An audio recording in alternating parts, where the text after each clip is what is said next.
From Connecticut Public Radio, this is Where We Live.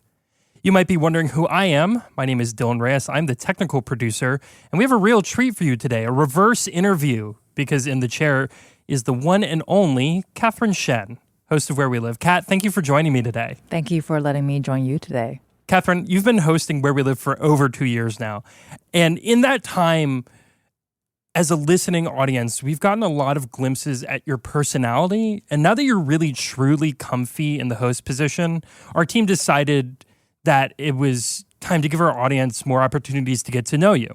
Here's a little peek behind the curtain. We, as a team, warm up together before we even talk to our guests. This warm-up is usually us in our little talk show space getting ready for the day together and just trying to talk about whatever we want to, whether it's related to the show or not. And more often than not, we talk about the music that's been stuck in our minds. And I think that we would agree that music is pretty important to how we personally contextualize the world. Totally, in so many different ways. So here's the point of that little diatribe. As I was rereading Susan Rogers' amazing book, This Is What It Sounds Like, What the Music You Love Says About You, I was given the idea for the format of this conversation. Let me just give you a little excerpt from the first chapter here. Some of the happiest times in my life have been spent in record pulls.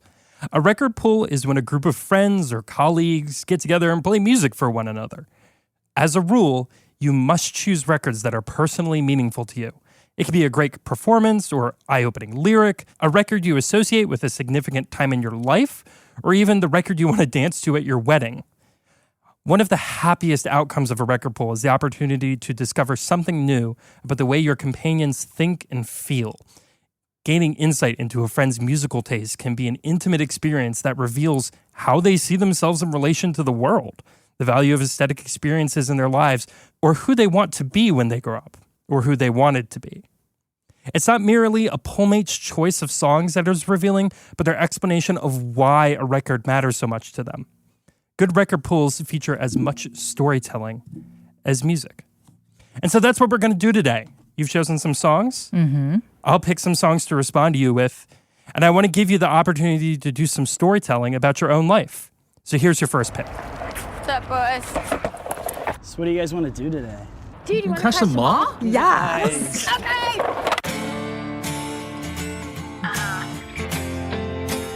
Life's like this. Uh-huh. That's the way it is. Avril Lavigne. So this is someone we listen to a lot, and this is the song Complicated, lead single off her debut album, Let Go. A super surprising pick. Shocking. I actually struggled with this one a little bit, but I decided to go with this one. You struggle with it. How so? Well, there are so many songs of hers that I have different associations with. Yeah. But my philosophy behind this was I'm going to go back to where it began. So that's how I came to this song. When you say where it began, are you talking about Cat Shen punk rocker or Cat Shen conscious human? I think it's actually a mix of the two. And it has like a special sort of unique meaning for me because it happened when I was in high school. And as most of us in high school is a period of discovery in so many different ways. And I also had just come back from Taiwan after living in Taiwan for 7 years and being away from the States for that long, even though I was kind of going back and forth. I definitely had a little distance and needed to catch up in some way. And Avril came to the scene. I think just the timing was great. She was one of those icons, if you will, that basically told teenage Kat that it's cool to be yourself. Yeah. And like, it sounds so cliche, but it's like, it's just, I think when you find yourself a moment and remember yourself as a teenager, that's not a good time. That's not a good time. And especially with my sort of layer of crossing between multiple cultures adds to that challenge. And so that's all. It sounds a lot more complicated than it needs to be, but it was just like perfect timing. I really vibe with her style, not just like physical style, but also her musical style. And because of Avril, I've discovered other music too. So hence the multi-layer of discovery, which the first would be me slowly becoming comfortable with yourself, which I think is something that we all struggle with anyway, regardless of age and generation. And it also led me to discover music that I don't think I ever would have listened to.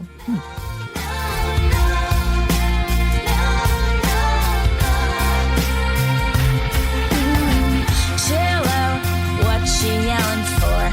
Lay back, get all been done before. And if you could only let it be, you will see somebody else round everyone else. You're watching your back like you can't relax. You're trying to be cool, you look like a fool to me. Tell me, why do you have to go and make things so complicated? And see the way you're acting like you're somebody else, getting me frustrated. Life's like this, you fall and you crawl and you break and you take what you get and you turn it into honesty. Promise me I'm never gonna find you faking. Hello, why do you have to go and make things so complicated? See the way you're acting like you're somebody else, getting me frustrated. Life's like this, you fall and you crawl and you break and you take what you get and you turn it into honesty. Promise me I'm never gonna find you faking. No. She's been asking some really important questions since the dawn of time. I think that we have a bad habit as consumers of music to kind of look down on stuff, like to think that pop music doesn't say anything. And in a lot of cases, it actually, the reason it is pop or popular music is because it's asking a fundamental question of humanity. It doesn't necessarily have to give a great answer, Right. but it's still engaging. Yeah, and I think that's something that actually is very fundamental in a lot of the conversations we have on the show, whether it's with artists or the various artists we have, including singers, musicians, songwriters, novelists, and painters, poets. I feel like there's been this collective agreement that just because something is popular, it doesn't mean it's good or bad. It's popular for a reason. And I'm usually the kind of consumer, if you will, that if something I love is popular, it means there's potential for me to get more content. And why would I complain about that? Popularity is a weird thing too, because it's so relative to like what is popular in an American scene could just flop overseas, or it's popular overseas could just never make it here. The difference between what they find popular and what you find popular, it's all influenced by culture. It really is. And I think speaking of this era, I feel like a lot of people might resonate with this one. Is we had a conversation with Five for Fighting's John and Drossic a couple, when I say a couple of years ago, it's really been a year and a half. And you may hear the name and not recognize the singer, songwriter. But you've heard the songs. But you've heard the songs, and he had a funny story about how he was told that the song that basically went viral, which the word didn't really exist at the time, it was very popular overseas, and then it kind of had this resurgence in the States. So, and he was shocked when his agent basically came back and said, "Hey, your single is really hot in the Philippines right now." And he's like, "What?" I don't know what the formula is, but the internationality is so tricky.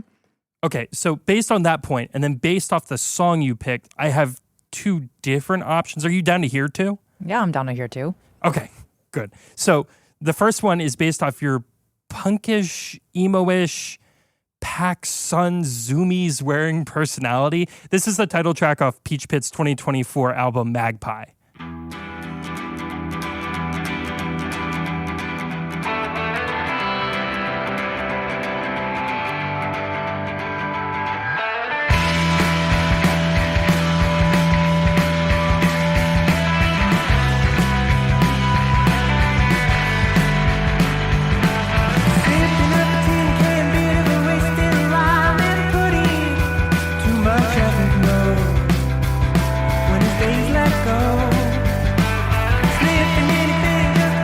I just need to point out that it's funny that you also went with a Canadian band. Are they Canadian? I had no idea.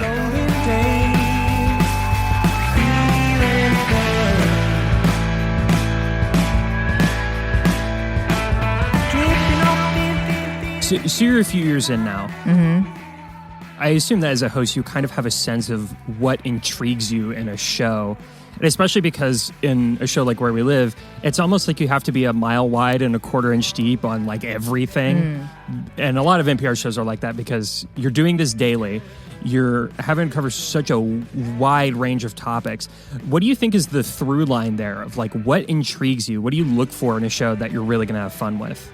Well, it's interesting because I actually find a lot of parallels with my former life as a general assignment beat reporter. It's very similar philosophy where because I'm general assignment, you basically get to do everything, but you can't really focus on one thing just because the reality of it, you can't do that. Where We Live is a different space for that in the sense of the range is still really wide, but I have a lot more time and space to go in depth. And knowing that most shows we do, they're not the only show on that topic. We have this ongoing phrase sort of behind the scenes. It's our chapter 1, our chapter 2, our chapter 3, or our sort of unofficial follow-ups with these shows. We played around with the idea of coming up with playlists that are specific to certain topics, but then realizing that maybe we're thinking too much of it philosophically, but I think by doing that, it might actually limit us. I don't like the idea of bringing actual labels to these shows. But it does help us think through the process behind the scenes by calling it, oh, this is chapter 3 of this topic. This is the 4th show on this one topic, because we have this mental list, if you will. And I feel like, I don't know how it works, but sometimes I feel like when you have a physical list, it takes away those vibes. Vibes. This is a very vibes-based production. I think a lot more than people realize. Yeah, it really is.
So much of watching you warm up in the morning with a guest is to try and get them to be on the same page, just vibes-wise, because there are a lot of different styles of NPR show, and they might have previous experiences either at this station or somewhere else. Because even like doing a call-in is different than doing a Where We Live, is different than doing an Audacious, is different than doing a Fresh Air. Right. There's just because you're on an NPR show doesn't mean that they all feel the same. So how do you try to get guests in the space where you feel like you can have the best conversation possible with them? Well, I think the first thing for me is acknowledging with our guests that normal people do not do this on a daily basis.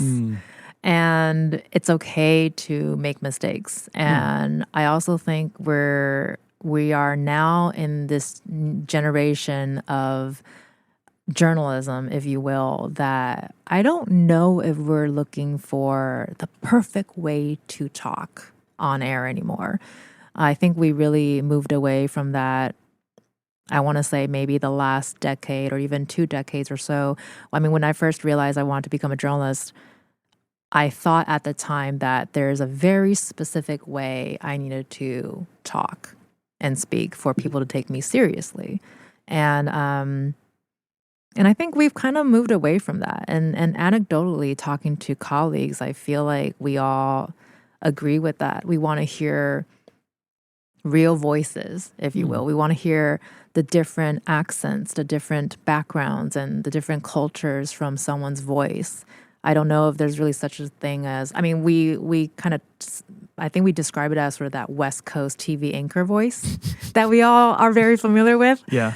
And I mean, I have friends from overseas who uses that as a baseline to how Americans speak. And I think it's funny too, because I think as Americans, we forget we have an accent. And so I definitely went into journalism with the idea of needing to speak a certain way. But realizing that actually we're really moving away from that, and people enjoy hearing different voices. And another really important thing for me too, professionally, is for people to hear themselves.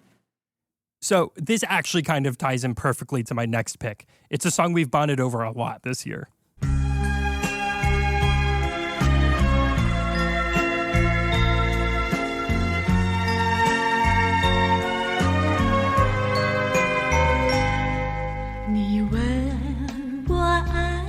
So this is Teresa Teng. The moon represents my heart. We do a lot of talking together about how our heritage and how our sort of multicultural experience is hard to explain to people and is hard to get people invested in sometimes. And like you mentioned earlier in the show, you spent a significant portion of your life in Taiwan. How is that continuing to enrich you as a person, even now when you're sort of far away from that experience? Well, I think as I get older, I have a better appreciation for the time that I lived there. And because I have a lot of, I think, skills that I have today that I don't think I would have had if I didn't live there. Language is one of them. I think a sense of understanding that the world is not a very simple place. It's multi-layered. There's so much going on. And there's a lot of context and nuance to everything. And I think the cultural aspect sometimes, as you say, it's difficult to convey because there is so much context and nuance to explain. And so I have to pick and choose my moments with friends. And it's not like a knock on my friends. It's more like, how much time am I going to spend explaining this whole thing? And am I even going to get there? Are you still listening?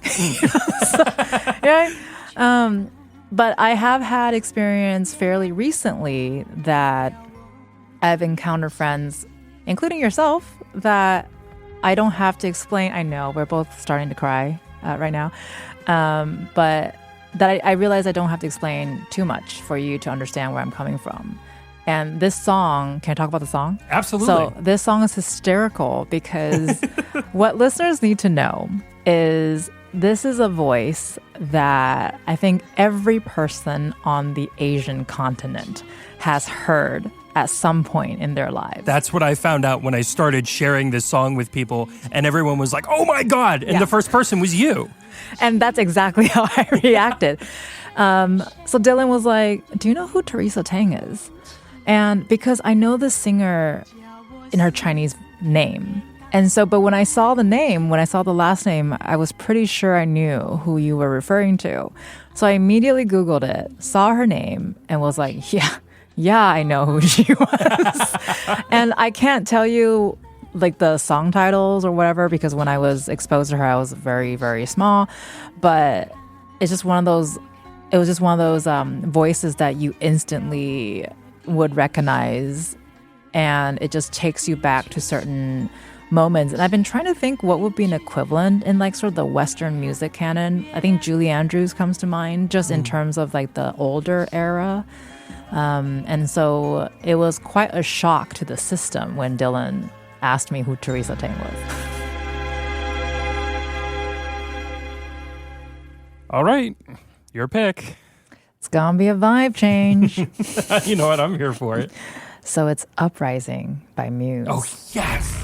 Dude, I love this song. No, this is a vibe shift. Yes, it is. No, but I'm here for it, though. I mean, kind of, what is it? Reflects how our show goes. So what's inspiring the vibe change here? Well, I kind of think Avril was kind of the anthem of my teens. And I discovered Muse in my 20s. And actually, it was from NPR's Tiny Desk that I discovered Muse. And this album really just sparked something in my ear when I first heard it and just blew my mind. It manages to be kind of like pop production oriented, but also it's got a lot heavier of a sound. Yeah, it's almost a little operatic, and sprinkle a little orchestra into it. It sounds like, and I don't know enough to say this confidently, but it sounds like a producer with experience in orchestration almost. Well, and then in the album, Matt Bellamy, who's the guitarist, wrote an entire symphony for it, and that blew my mind too. And it's one of the rare things where when I'm listening to music, I often, not surprising as a person who got her bread and butter through words and still am, but I usually latch on to the lyrics first. But Muse is one of those first bands that I actually connected with the music first, the sound first. It's a very distinctive, to me, I'm hearing the guitar and the bass and the drums, and they fit together almost in that. We were talking about this the other day, how the Nickelback and Creed sound.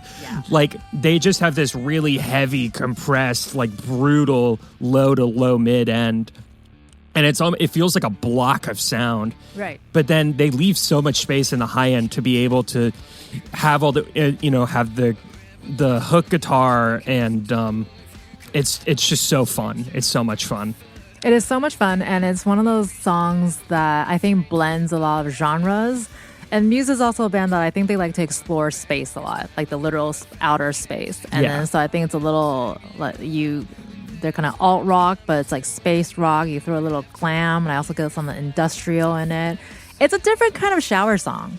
This is and I'm as you're answering the questions, I'm mouthing the words. Yeah, you are.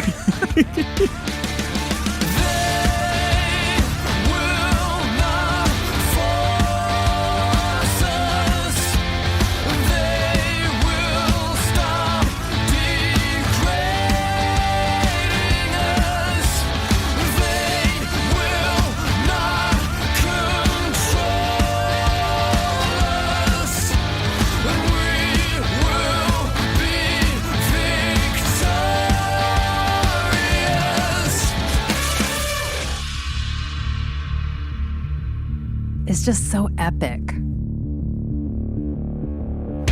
I saw them twice.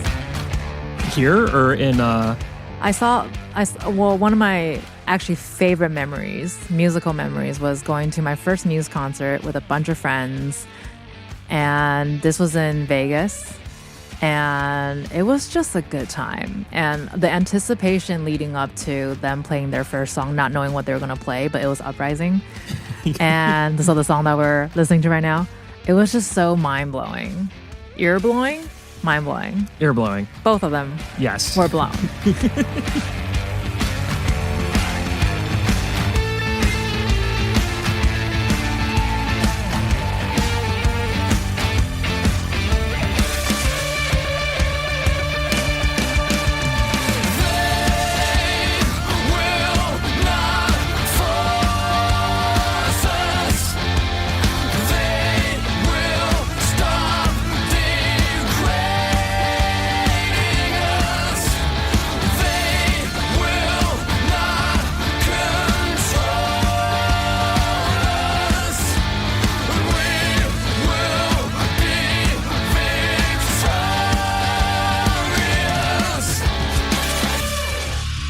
Sick. So very sick.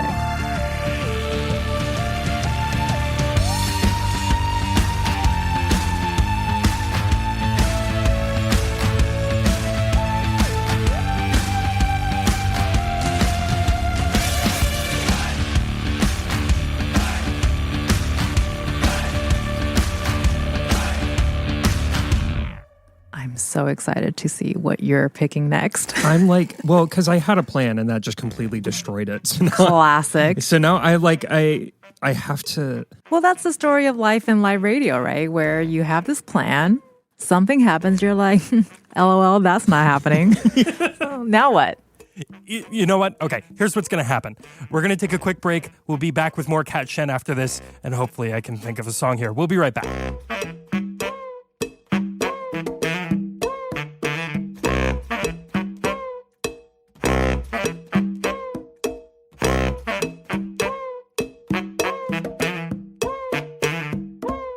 From Connecticut Public Radio, this is Where We Live. I'm Dylan Reyes. I'm interviewing host Catherine Shen. Kat, let's pick back up where we left off. We were talking about our weird jobs and adaptability. A lot of people ask me, like, what's my job like? And a lot of it is just like, I prepare for anything and I react to everything.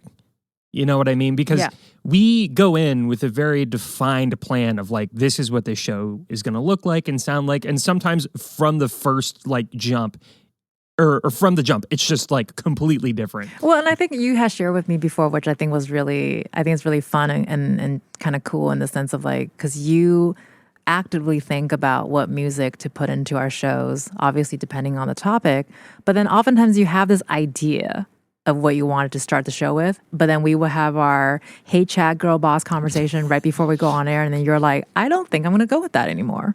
I did, and I feel really bad about this. I heard something in my ear, and I was like, oh, that's how we start the show today.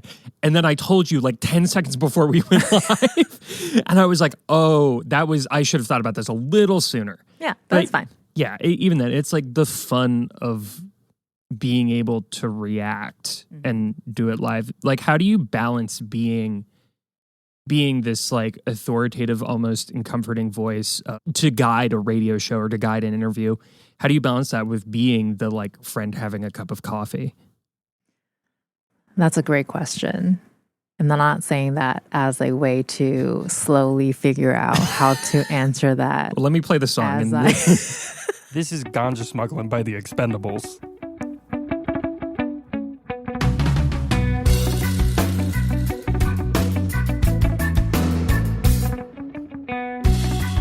When I think to go back to what you're saying, it really depends on the show topic, because I think it's important to have the awareness of what we're talking about and being able to adapt to that conversation, but while being authentic, right? And I don't know what the answer is in a technical standpoint, but I kind of go back to my experience on the ground, talking to different people, and taking that experience and bringing it to the studio. And I think the experience is helpful. And I never really thought of it that way. I've had a lot of people ask, oh my God, what is it like being on the radio and live? Like, that must be scary. And those are all true. Like, this was a surprise. Never expected to do this. Speaking of life doing things.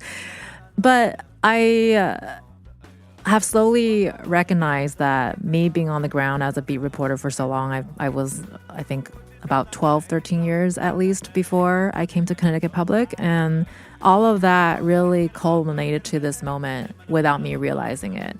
There's a lot of reporters out there, and it's not just in journalism. I think it's in a lot of different work, different life, where you learn to adapt, you learn to deal with things differently, you learn really quickly to think on the spot. I went to journalism school, but there's a lot of things that they can't teach you in a classroom. Yeah, I went to engineering school. There's a lot of stuff that they don't teach you here. Yeah, exactly. And then I did a talk recently where I mentioned that, listen, life is oftentimes going to throw you under the bus, and you figure out how to roll out of that situation. And I say this with recognition that it's easy. I don't want to say easy, but maybe it comes faster for some people and it's slower for others. But I think everyone has the ability to do it. I've always been very fortunate where I've always had some sort of support system, or at least somebody that I can sort of go to and be like, is this legit? Like, am I doing this right? And listen, I feel like you're going to ask that question of yourself basically throughout your entire life. And I think journalism is very much like that in some ways, where I had a great journalism education, but to me, it's such an experience-based kind of work that I learned so much by being on the ground. I learned so much from covering thousands of school board meetings, council meetings from California to Connecticut. And that in of itself is so valuable. And then the realization that all of that is helpful today, it's pretty amazing. I don't really it's really hard to describe that feeling, but it's pretty amazing that all of that experience, and not just journalism experience, it's just your basic, like when I say basic, could be complicated life experiences. It really helps with guiding conversations, because I credit my work experience because I'm able to talk to a lot of people that perhaps your regular person would never talk to. I'm forced to be in situations that maybe you're uncomfortable with. But then I realize, this is going to sound so meta, but it's like the discomfort is actually really comfortable to me because I've been doing it for so long. I don't really think about it anymore. Of course, there are things that I do think extra depending on what conversation we're talking about. But because I've always been in that space, I don't really need to think too deeply anymore, only because I've done this before and I've done this a lot. And this is also in my personal life too. I don't think you get the opportunity because of the nature of the show. You don't get the opportunity to be thoughtful like this. Like, I mean, obviously you're covering everything you talk about thoughtfully, but to hear the meta-narrative process of how you think about an interview is interesting. And it's true. Every decision you make is informed by every decision you have made. As an audio person, everything I've heard or worked on, it all culminates in this like mental library that allows you to make what I have been calling recently a vibes-based assessment during the show, like right there in the moment. Or as Sherlock Holmes would say, a brain attic.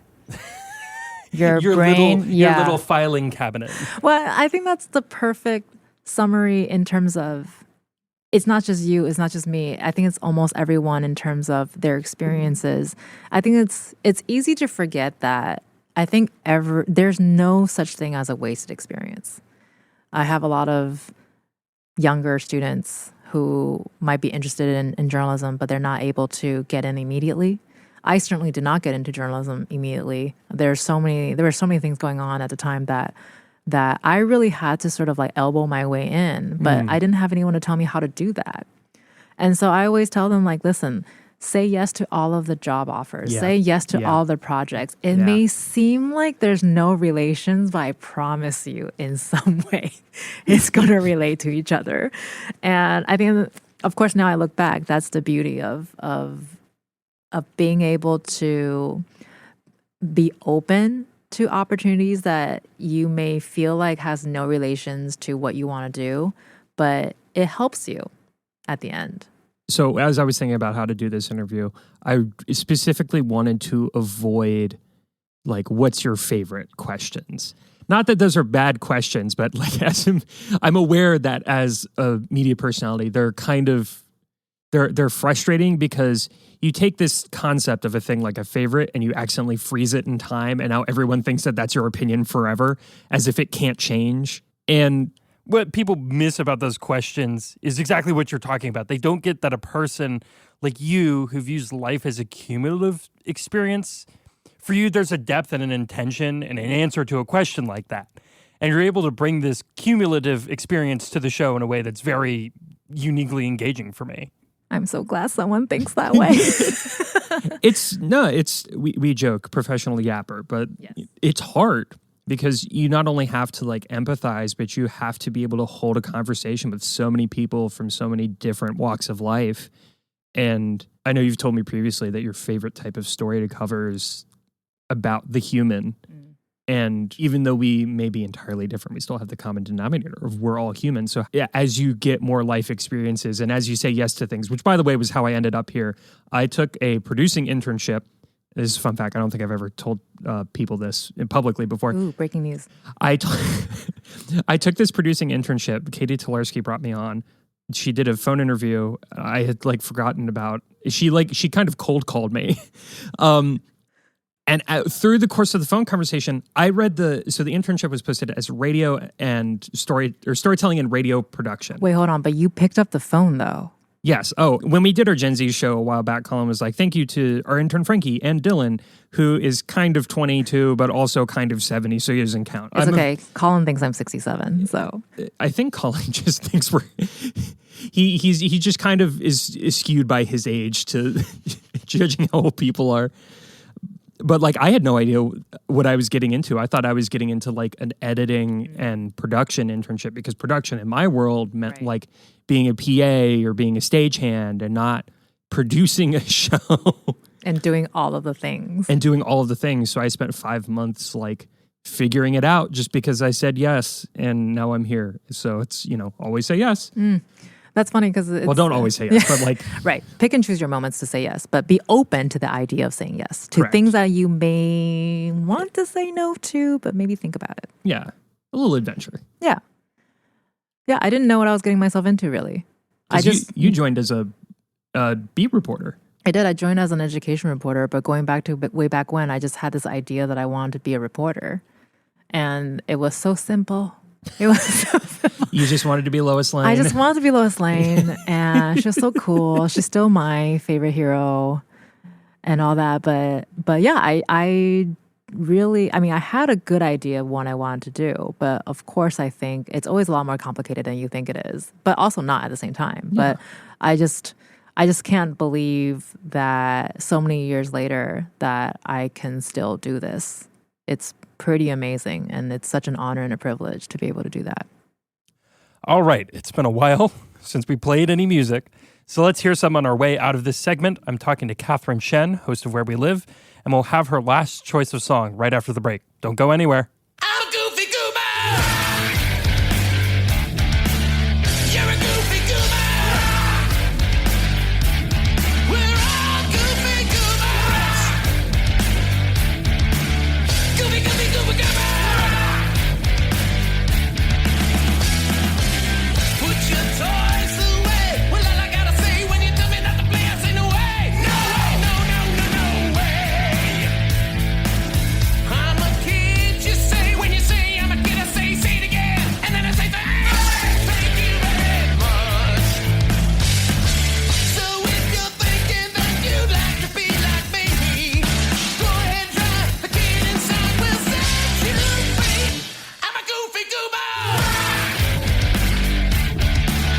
You're a goofy goober. We're all goofy goobers. Goofy, goofy, goober. From Connecticut Public Radio, this is Where We Live. I'm Dylan Reyes, technical producer, and I'm wrapping up my interview here with show host Kat Shen, and it has almost already been an hour. Yeah, unbelievable. Time flies when you're having fun, so they say. So we're taking turn picking songs, and it's your last pick, and then I'll pick to close out the show. All right, so I'm really wondering what I'm going to pick now. oh my god, and then this new song is gonna be a serious I'm here for the vibe. left turn. It's gonna be a Yui. But that's... So no, I just saw what it was. Based on what you were telling me yesterday, I was not prepared for this. You know what? Not gonna lie, came to me in the shower. Shower thoughts. And it was so obvious.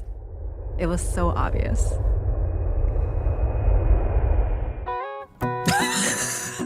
So, I'm Yours by Jason Mraz. Oh, Kat, I have no idea how I'm going to respond to this. I love catching people off guard.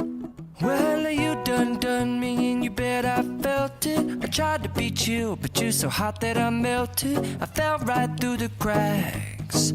Now I'm trying to get back. Before the cool done run out, I'll be giving it my bestest, and nothing's gonna stop me but divine intervention. I reckon it's again my turn to win some or learn some, but I won't hesitate no more, no more. It cannot wait.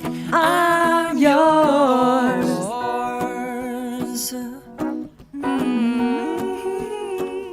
Okay, what inspired this? I gotta know. Well. So, remember how we were talking about life will do things that you don't plan on? Yeah. And life is like, Absolutely. well, LOL, here you are. So, my then boyfriend, now husband, Ooh. we're going on our first vacation. And we're going to Hawaii. It was good. I was super excited. It was a good time and all that. But I found out afterwards that I was the last person on this planet, apparently, who had absolutely no awareness that my then boyfriend, now husband, was going to propose. No. And I know. To this day, his mom was like, I can't believe you didn't even think about that. And as a journalist, probably not the best, thing to put out there. But it just shows you that I was just not thinking about it. And I was just expecting to have a grand old time. And so he proposed when we were on vacation. And this song, I know a lot of people will recognize. It was very popular. It was on the top 40. It was on the radio all the time. It was playing a lot when we were on vacation. And so as we were wedding planning and doing all of the things, and it's funny because I feel like it's a glimmer to how I approach shows is what can I do to make the experience unique when I'm able to?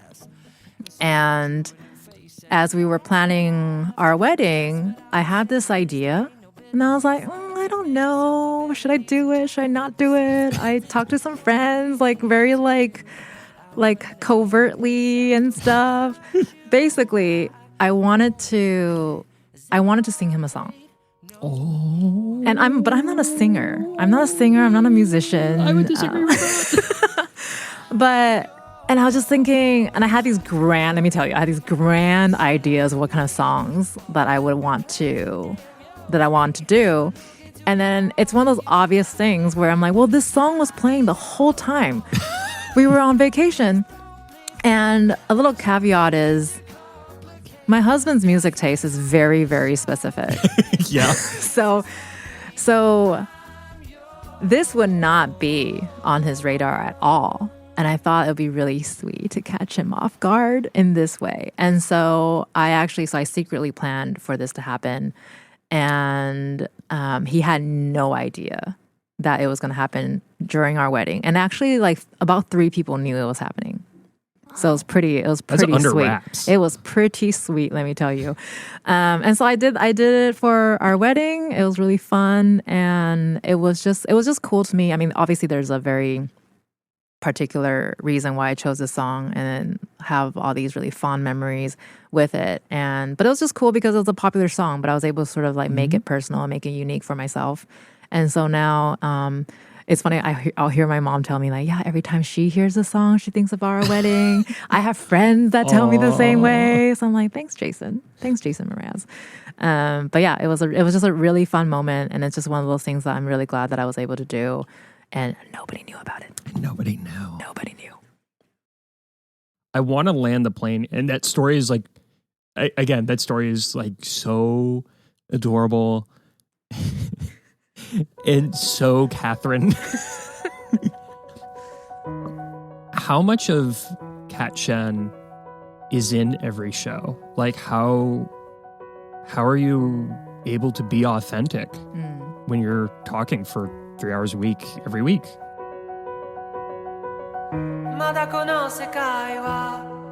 So I don't know if I have a specific statistic for you. How much percentage is the authenticity? But it'd be impressive if you did. Right, I know, right? My brain doesn't function that way, but I could girl math it real quick. We've both had 2 cups of coffee, 1 bar. Right, and a Rice Krispie treat. I treat every experience I have here with all of the authenticity that I can give. Because for me, my name is on the show, but the story is not about me. It's about the people that I'm bringing on. It's about the stories that we're telling at the time or the information that we're trying to provide to our listeners. And we know the old saying of, you know what happens when you assume. But in this case, you can assume that I am genuinely curious about whatever the thing is that we're talking about. I think it would be really hard to want to become a journalist and not be curious about whatever the thing is or be interested in whatever the thing is. It's really fun because when I was in my early 20s, starting off this crazy career that I didn't expect, that's called journalism, I've had a lot of local council people or school board members or politicians or whatever, they would actually come up to me and and apologize for how long their meetings are going. And let me tell you, there were some meetings where I'm in the council chamber past like midnight. Oh my gosh. And it's really too long. But no one should be doing it for that long.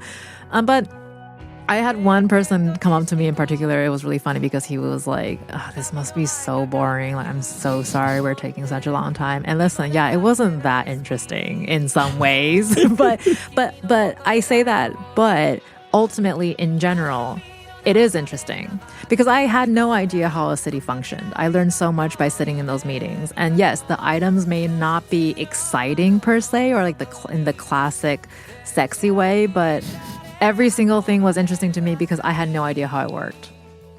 I didn't have anyone around me who worked in the city.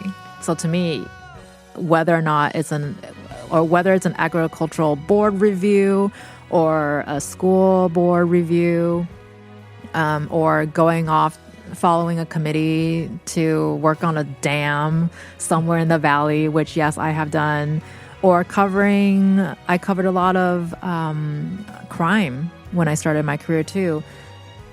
All of that is interesting to me in different ways. And so I come into every conversation with that, I hope, is that same sense of curiosity as when I started as a journalist. And the irony is, you hear me talking about this, how I love knowing about things, but if you put me in a classroom, I never raise my hand. Complete opposite. I was a shy kid, and I didn't like that kind of attention. But I think that comes back to what I was saying earlier. Is like, yeah, it's not about me. It's about the stories that we're trying to tell. And so I actually try to keep my presence as minimal as possible.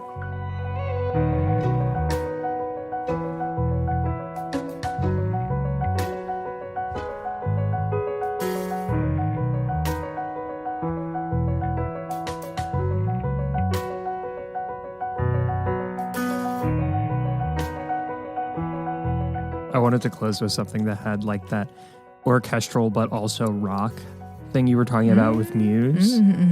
So this is Sparkle by the band Radwimps from the movie Your Name, which is 1,000% required viewing. And it makes me cry every time, and I'm not crying right now. And I think that does it for us. If you want to hear more of the music you heard on today's show, you can check out the web post for the show on ctpublic.org/wherewelive.